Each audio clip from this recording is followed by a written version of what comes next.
Hello friends, good evening. स्वागत है आपका एक बार फिर से एक नए वीडियो में। आज की डेट है 29 जनवरी और ये द हिंदू के पेज नंबर 12 का एक आर्टिकल है जिसके जरिए हम अपनी इंग्लिश को इम्प्रूव करेंगे। उम्मीद है पूरा सेशन आपको समझ में आएगा। तो चलिए स्टार्ट करते हैं इसकी हेडलाइन से। हेडलाइन है aircraft crashed during second landing bid in poor visibility. कह रहा है एयरक्राफ्ट क्रैश किया, ड्यूरिंग मतलब के दौरान, सेकंड मतलब दूसरी, लैंडिंग बिड, बिड मतलब यहाँ पे एफर्ट है, प्रयास, जिसको हम अटेम्प्ट भी बोलते हैं, ठीक है। यानी कि दूसरी लैंडिंग के प्रयास में, इन पुअर विजिबिलिटी यानी खराब विजिबिलिटी में। विजिबिलिटी मतलब होता है जहां तक आपको दिख रहा है, क्या क्लियर दिख रहा है, विजन होता है ना, विजिबिलिटी उसी से बना है। प्योर हिंदी इसकी दृश्यता होती है, ठीक है। यानी कि खराब रोशनी आप कह सकते हो आसान लैंग्वेज में, ठीक है। यानी एयरक्राफ्ट दूसरी दूसरी बार लैंडिंग के प्रयास में क्रैश कर गया पुअर विजिबिलिटी में, ठीक है। एक साथ ऐसे बोल सकते हो, एयरक्राफ्ट खराब विजिबिलिटी में दूसरी लैंडिंग के प्रयास में के दौरान क्रैश कर गया, ठीक है। बिड अच्छा वर्ड था। बिड मीन्स क्या होता है, अटेम्प्ट या एफर्ट, प्रयास जिसको बोलते हैं, ठीक है। अब ये जो समरी है ये वर्ड टू वर्ड न्यूज के अंदर आई हुई, जिसको हम स्किप कर सकते हैं। अब हम एंटर करेंगे न्यूज में और देखते हैं कि क्या कुछ हुआ था जिसके दौरान ये ट्रेजेडी हुई है। देखते हैं। कह रहा है the pilots of the aircraft, यानी कि एयरक्राफ्ट्स के पायलट, दैट क्रैश्ड, कौन सा एयरक्राफ्ट जो क्रैश कर गया, इन बारामती, बारामती में, इन पुणे डिस्ट्रिक्ट, पुणे डिस्ट्रिक्ट के, ऑफ महाराष्ट्र, महाराष्ट्र के, ऑन वेंसडे, वेंसडे को।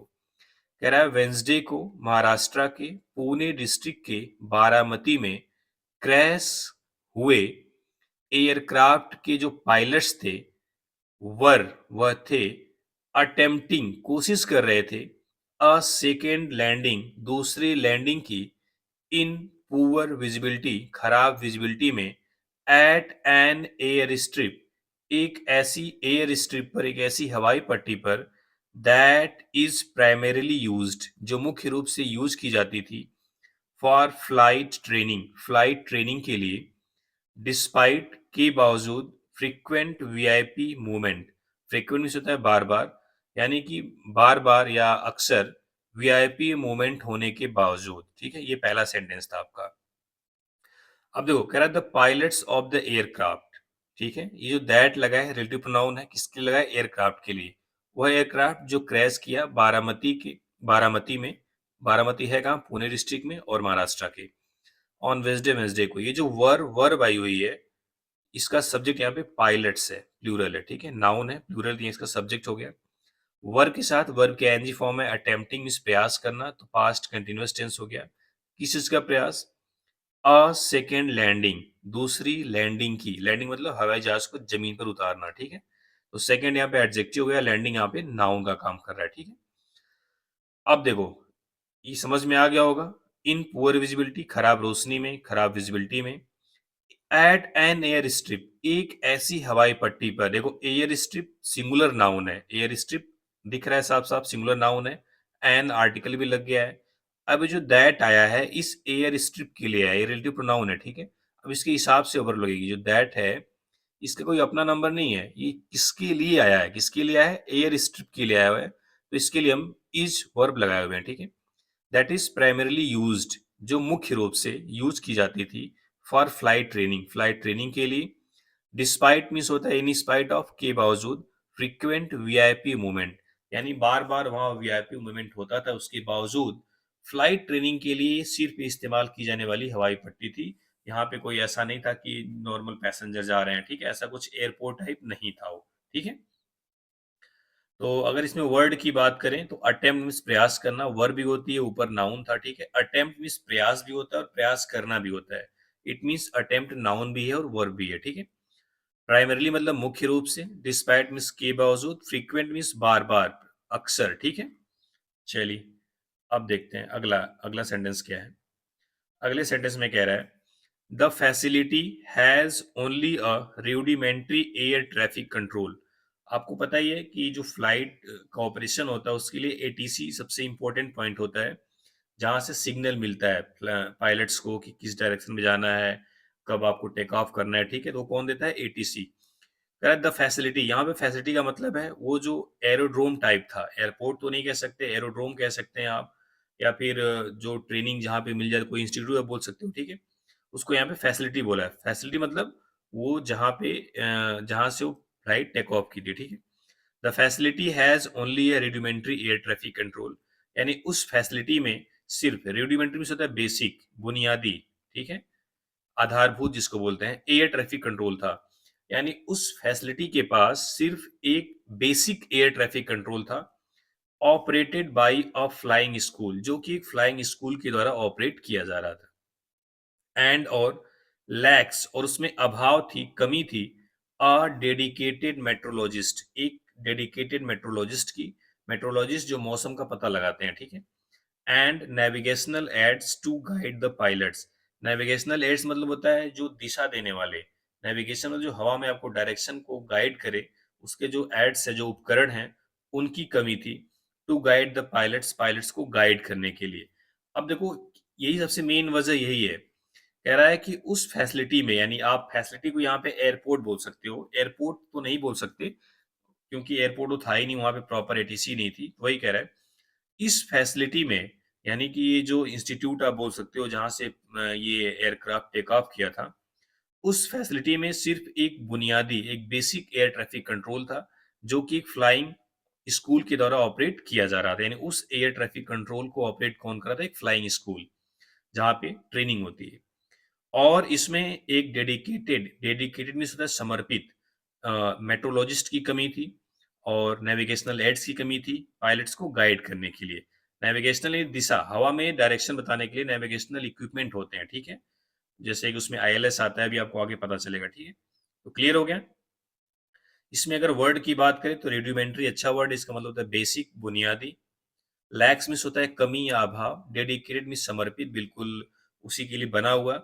मेट्रोलॉजिस्ट जो मौसम विज्ञानी होते हैं, जो मौसम के बारे में जानकारी देते हैं, ठीक है? यहाँ पे एड्स का मतलब इक्विपमेंट से, उपकरण से है, ठीक है? अगले पैसेज में देखते हैं। इस पैसेज में देखिए क्या है, कह रहा है the Learjet 45 aircraft was preparing to land. कह रहा है इस एयरक्राफ्ट का नाम था लेयरजेट 45 एयरक्राफ्ट, वाज प्रिपेयरिंग, तैयारी कर रहा था, टू लैंड, लैंड करने की, अबाउट 8:18 AM, लगभग 8:18 सुबह पे। एंड और द पायलट्स फेस्ड डिफिकल्टी, और जो पायलट थे उन्होंने फेस किया, सामना किया, डिफिकल्टी मतलब कठिनाई का, in sighting the runway, runway को देखने में। कह रहा है Learjet 45 aircraft was preparing to land at about 8:18 AM, और जो पायलट थे रनवे को देखने में डिफिकल्टी फेस किए, परेशानी का सामना किए। फेस्ड यहाँ पे वर्ब की सेकेंड फॉर्म है, डिफिकल्टी नाउन हो गया, ठीक है? इन साइटिंग, इन यहाँ पे प्रीपोजिशन है, साइटिंग यहाँ पर जिरंड हो गया, द रनवे, रनवे को देखने में। According to a detailed statement, यानी एक विस्तृत बयान के अनुसार, फ्रॉम द डीजीसीए, यानी directorate general of civil aviation, कह रहा है directorate general of civil aviation के एक डिटेल्ड स्टेटमेंट के अनुसार, यानी जो ऊपर की बात कही गई है कि लेयरजेट 45 एयरक्राफ्ट 8:18 पर लैंड करने की प्रिपरेशन कर रहा था, तैयारी कर रहा था, और उसके पायलटों को रनवे को देखने में डिफिकल्टी हुई। ये कौन बताया है? डीजीसीए के एक डिटेल्ड स्टेटमेंट के अनुसार ये बात कही गई है। क्लियर है? कोई डाउट नहीं होगा? चलिए अगले पैसेज में देखते हैं। अगला पैसेज यहां से लेके यहां तक के देखते हैं क्या है। एटीसी सपोर्ट, यानी जो एटीसी का सपोर्ट है एट द फैसिलिटी, इस फैसिलिटी पर, यानी उस एरोड्रोम पर, इज प्रोवाइडेड, वह प्रोवाइड की जाती है, दी जाती है, बाई, किसके द्वारा? आइदर द स्टूडेंट्स, स्टूडेंट्स के द्वारा, यानी उस फैसिलिटी पर जो एटीसी सपोर्ट है, यानी जो एटीसी का काम है, वह या तो स्टूडेंट्स करते हैं, और या फिर instructors of one of the flying schools, या फिर जो फ्लाइंग स्कूल है उनमें से उनके जो इंस्ट्रक्टर हैं वे करते हैं, ठीक है?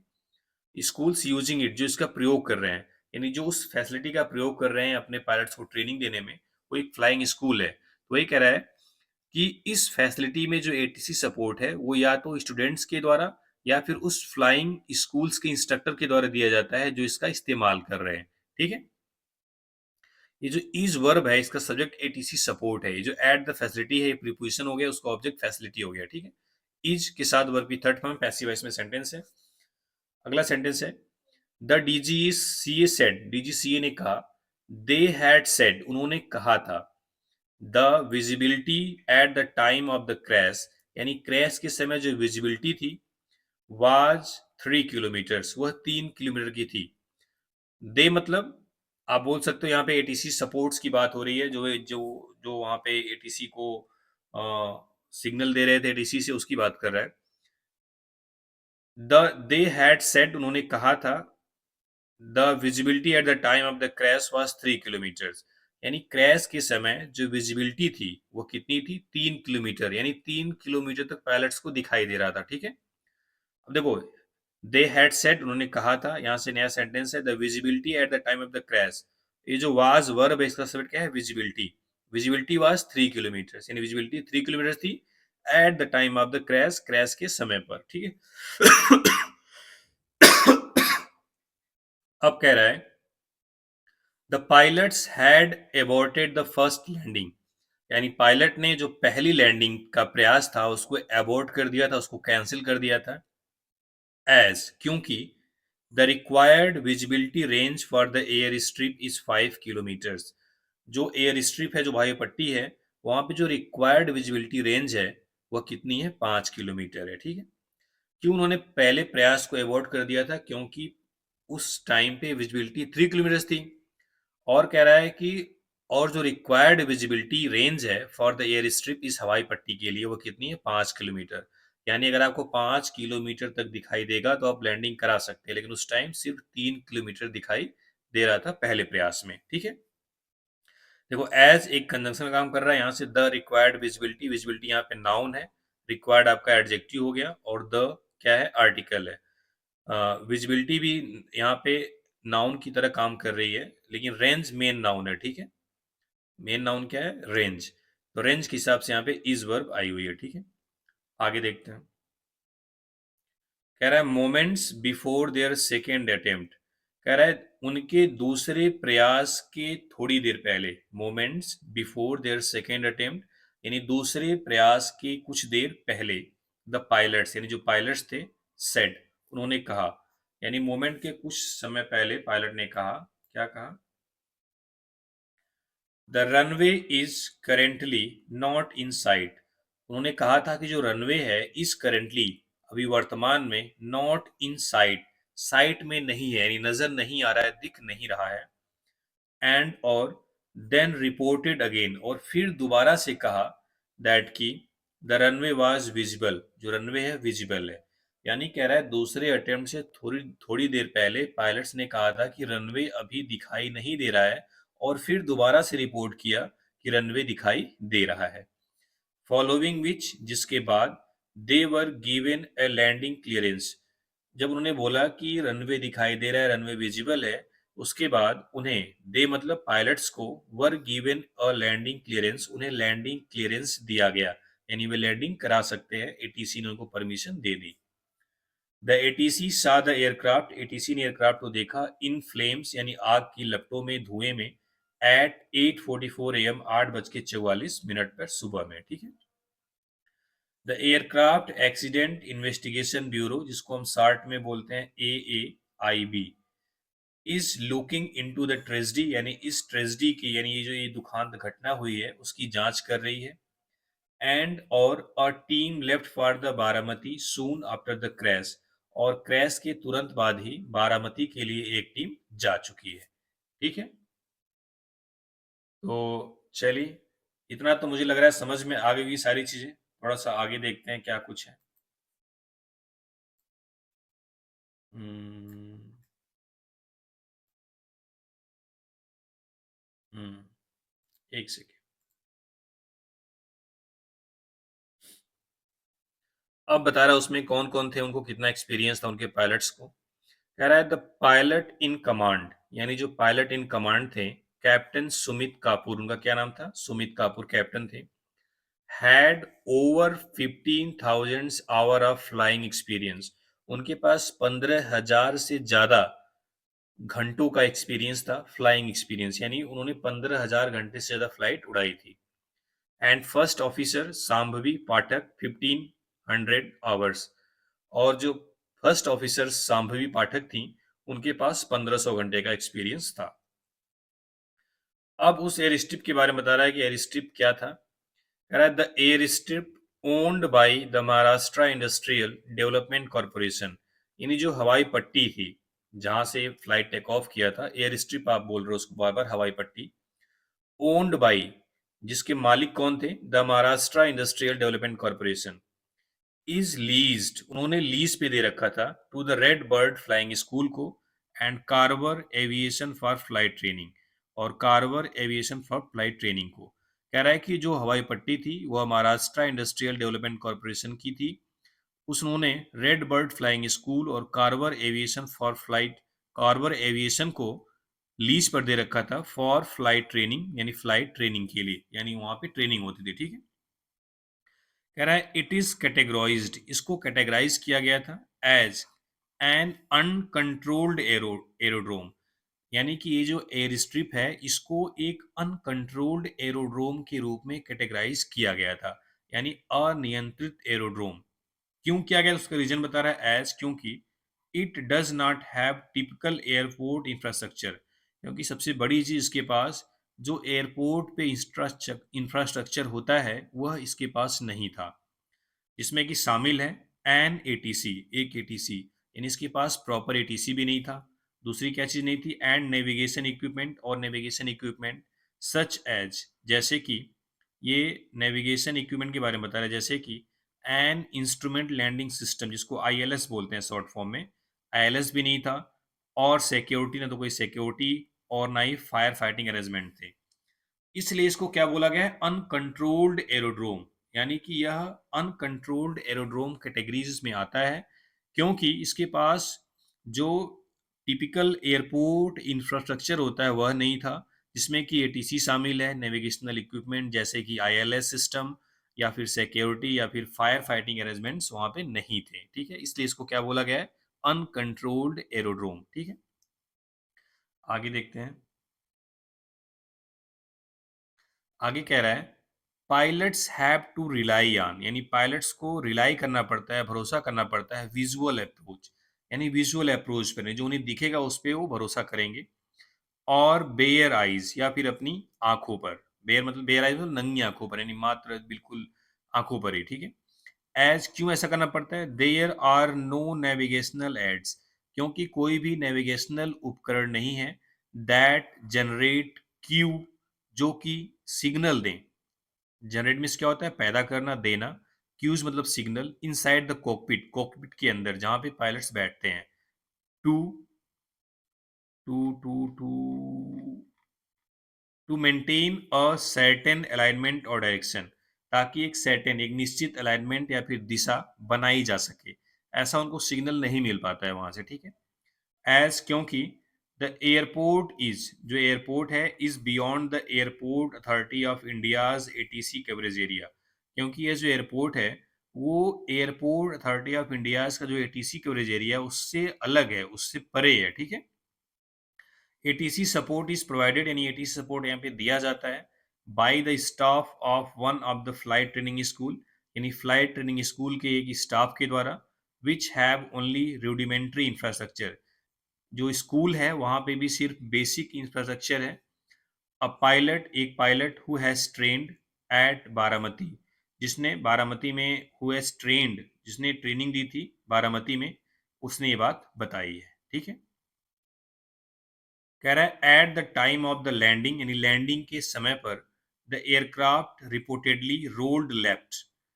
अब बता रहा है कि एयरक्राफ्ट हुआ क्या था, कह रहा है at the time of the landing, यानी लैंडिंग के समय, the aircraft reportedly rolled left, जो एयरक्राफ्ट था वह लेफ्ट की तरफ रोल किया, in an effort to line up with the runway, यानी रनवे के साथ लाइन अप होने के प्रयास में, यानी रनवे के साथ बिल्कुल एक लाइन अप हो जाए, एक सीधी लाइन बन जाए, उसके प्रयास में वो थोड़ा सा रोल हुआ लेफ्ट की तरफ।